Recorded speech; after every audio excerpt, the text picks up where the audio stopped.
श्री स्वामी समर्थ. दरवर्षी शारदीय नवरात्रीची स्थापना अश्विन महिन्याच्या शुक्ल पक्षाच्या प्रतिपदेला केली जाते. या 9 दिवसात देवीच्या 9 रूपांची पूजा केली जाते. नवरात्रीत भाविक मनोभावे देवीची पूजा करून उपवास करतात. यंदा 22 सप्टेंबरपासून नवरात्रीची सुरुवात झाली आहे. आता नवरात्र म्हटलं की गरबा, दांडिया हा अगदी आवडीने खेळला जातो आणि त्याचा आस्वादही घेतला जातो. वास्तविक पाहता गरबा आणि दांडिया खेळांचा उगम गुजरातमधूनच झाला. परंतु गरबा आणि दांडिया नवरात्रीतच का खेळला जातो ह्यामागचं तुम्हाला कारण माहिती आहे का? चला तर मग आपण जाणून घेऊया काय कारण आहे ह्याच्या मागचं. एक म्हणजे धार्मिक कारण. अंबामातेने महिषासुराचा वध केला होता अशी आख्यायिका आहे.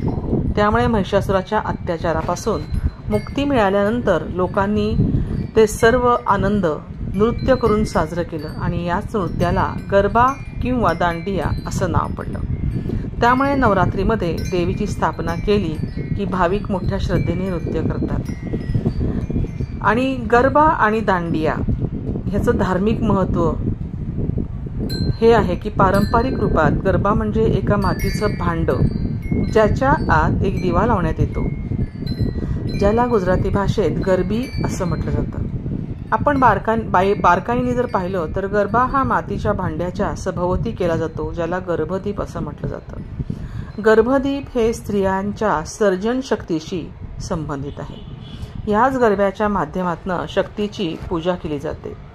गरबा गोलाकार करण्यात येतो. यामागचे कारण हे आहे की गोलाकार सादर केलेला गरबा जीवनाच्या वर्तुळाचे प्रतीक आहे. गरबा खेळताना 3 टाळ्या वाजवल्या जातात. म्हणजेच दांडिया खेळताना 3 टाळ्यांची दांडिया किंवा टाळ्यांनी सुद्धा 3 टाळ्या वाजवल्या जातात. कारण ह्या 3 टाळ्या त्रिदेवाला समर्पित करण्यात येतात. दांडिया खेळामध्ये महिला आणि पुरुष दोघंही जण रंगबिरंगी दांड्यांचा वापर करून दांडिया खेळतात. याच रासक्रीडेची आठवण कृष्णा आणि राधा गोपिकांसह केलेली रासक्रीडा याची आठवण देतात. आणि म्हणूनच महिला आणि पुरुष दोघं मिळून हा दांडिया खेळतात. दांडिया हा नृत्य प्रकार दुर्गादेवी आणि महिषासूर यांच्या युद्धाचं एक प्रतीक आहे असं म्हटलं जातं. त्यामुळे तलवारींच्या ऐवजी रंगीबेरंगी काठ्या घेऊन डान्स करण्यात येतो, म्हणजेच दांडिया खेळण्यात येतो. आणि गरबा आणि दांडिया या दोन्हीचा शब्दशः अर्थ एक जरी वाटत असला तरी त्याचा अर्थ फरक वेगळा आहे. आता गरबा म्हणजे नेमकं काय तर नृत्य म्हणजे गरबा नृत्य हे देवीच्या आरतीच्या आधी केलं जातं आणि दांडिया हे नृत्य देवीच्या आरतीनंतर केलं जातं. आता हे दोन्हीही का खेळलं जातं तर या दोन्हीमुळे माता लक्ष्मी दुर्गादेवी प्रसन्न होतात. दुर्गादेवीची जी 9 रूपं आहेत ती प्रसन्न होतात.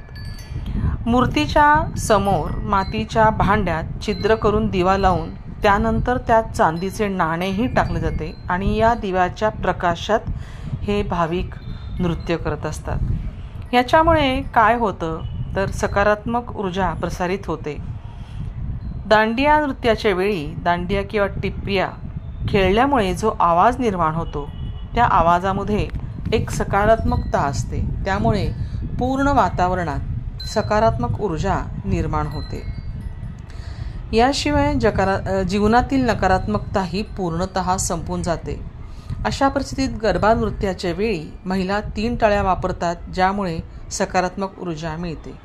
ह्या 3 टाळ्या प्रत्येकीकडून वाजवल्या जातात. अशा टाळ्या टाळ्या टाळ्या असं मिळून अनेक टाळ्यांचं एक कंपन त्या पूर्ण वातावरणात तयार होतं आणि त्या कंपनामुळे एक जे सभोवताली आपण ज्याला ब्रह्मांड वातावरण असं म्हणतो ते वातावरण पूर्णतः आल्हाददायक आणि खूप आनंदी असतं. आपण पाहिलं तर लक्षात येईल की गरबा डान्स करताना किंवा दांडिया खेळत असताना जे काही नृत्य केलं जातं त्या नृत्यामध्ये ते करत असताना स्त्री आणि पुरुष दोघंही जण तितक्याच आनंदाने आणि भावभक्तीने गरबा डान्समध्ये दांडिया डान्समध्ये अतिशय रमून जातात.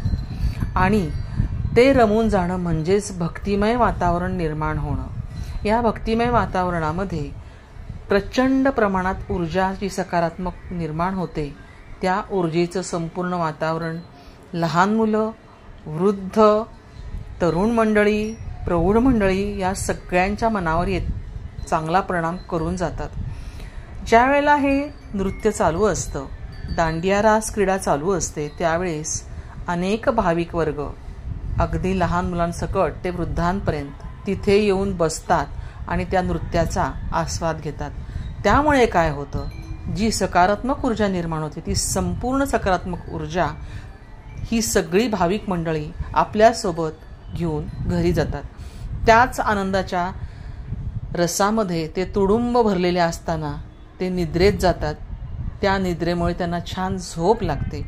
ती छान झोप लागल्यामुळे पुन्हा दुसऱ्या दिवशीचा उत्साह वाढतो आणि देवीची ही 9 रात्र 9 दिवस असे खूप छान आनंदात जाण्याची एक ऊर्जा देवी माता दुर्गा माता ही आपल्या भाविकांना देते.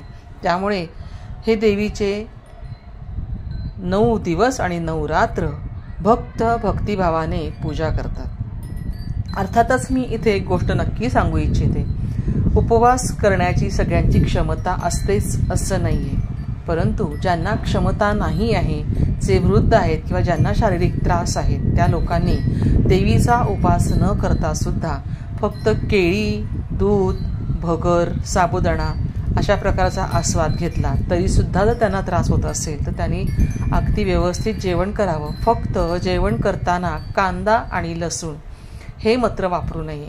निदान त्यामुळे तरी आपली थोडीफार भक्ती ही देवीला अर्पण होते हे याच्यातनं सिद्ध होईल. त्यामुळे ज्यांना शारीरिक त्रास आहेत, उपवास झेपत नाहीत, त्यांनी अजिबात उपवास करू नका. देवीची माफी मागा, मा दुर्गाची माफी मागा आणि तुमचे उपवास चालू नाही ठेवले तरीसुद्धा चालतील. ज्यांना शक्य आहे त्यांनी केळी, भगर, साबुदाणा असे पदार्थ खावेत. अर्थात तळलेले पदार्थ या दिवसात जर टाळले तर तुमची ॲसिडिटीसुद्धा किंवा पित्तसुद्धा टळलं जाईल. आणि म्हणून भक्तिभावाने देवी माची दुर्गाची पूजा करा, भक्तिभावाने तिला शरण जा. 100% ती तुम्हाला प्रसन्न होणार. तुम्ही घरात आनंदाचं वातावरण ठेवलं की मा दुर्गाला तुमच्या घरात राहण्याशिवाय पर्याय नाही.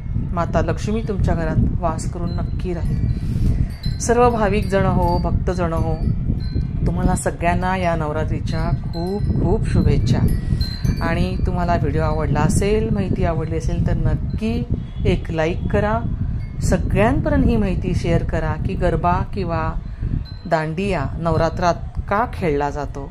त्याचप्रमाणे ही माहिती शेअर करून नवीन असाल तर ब्रह्मांड नायक ही स्वामींच्या चॅनलला सबस्क्राईब करा आणि बेल आयकॉनवर क्लिक करा, म्हणजे तुम्हाला याचं नोटिफिकेशन मिळेल आणि पुढचा नवीन माहितीसह टाकलेला व्हिडिओ तुम्हाला लगेचच मिळेल. श्री स्वामी समर्थ.